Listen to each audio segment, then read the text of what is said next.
Πάμε να δούμε λοιπόν σε αυτό το βίντεο μερικές αλήθειες και πολύ μεγάλους μύθους σχετικά με τον ύπνο. Μύθος πρώτος. Βοηθάει ο ύπνος του Σαββατοκύριακου. Η αλήθεια όμως ποια είναι? Το Σαββατοκύριακο δεν είναι κατάλληλος τρόπος για να το επιτύχετε. Κοιμηθείτε λίγο περισσότερο κατά τη διάρκεια της εβδομάδας και κοιμηθείτε και ξυπνήστε την ίδια ώρα κάθε μέρα. Η τήρηση ενός τακτικού προγράμματος θα οδηγήσει σε καλύτερο βραδινό ύπνο. Μύθος δεύτερο. Μπορεί ο ύπνος να βοηθήσει το σώμα να αναρρώσει? Η αλήθεια όμως ποια είναι? Ένα υγιές και ισχυρό ανοσοποιητικό σύστημα εξαρτάται από τον ύπνο. Όταν κοιμάστε, το σώμα παράγει κυταροκίνες, οι οποίες είναι πρωτεΐνες που καταπολεμούν τις λοιμώξεις, προλαμβάνουν την ασθένεια και καταστρέφουν τα επιβλαβή μικρόβια.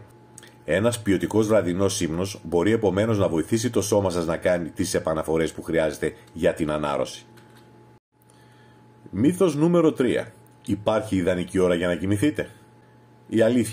Η αλήθεια είναι ότι ο καθένας έχει τις ατομικές ανάγκες και κανένα καθορισμένο πρότυπο δεν ταιριάζει σε όλους μας.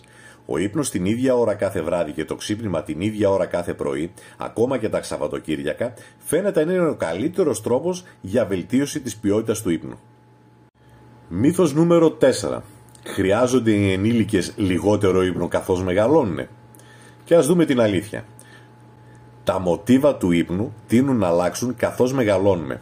Είναι πιο πιθανό ότι οι ηλικιωμένοι ενήλικες δεν χρειάζονται λιγότερο ύπνο, απλώς κοιμούνται λιγότερο.